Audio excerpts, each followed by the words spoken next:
How to download and use applications from the iTunes App Store. Do you want to get more games and fun stuff on your iPod Touch or iPhone? This video will teach you how to download and use applications from the Applications Store on an iPod Touch or iPhone. 1.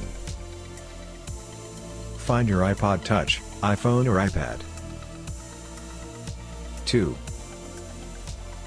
Press the lock button at the top of the device. 3. Slide your finger at the bottom of the screen where it says Slide to unlock. 4. Unlock your device if you have a passcode. And then you should be at the home screen of your iPod or iPhone. 5. Make sure you are connected to the internet. 6. Tap the icon that says App Store once you are sure you have an internet connection.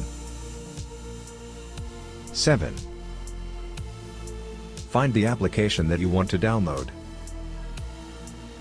8.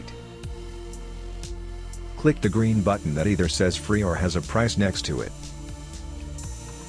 This same button will then say install. Tap it. 9. Enter your username and password for your iTunes account. If you do not have one, you will need to create one. 10. Wait for the application to be installed. 11. Tap the icon and open your new application after your download is complete. If you decide you do not like it, you can always delete it.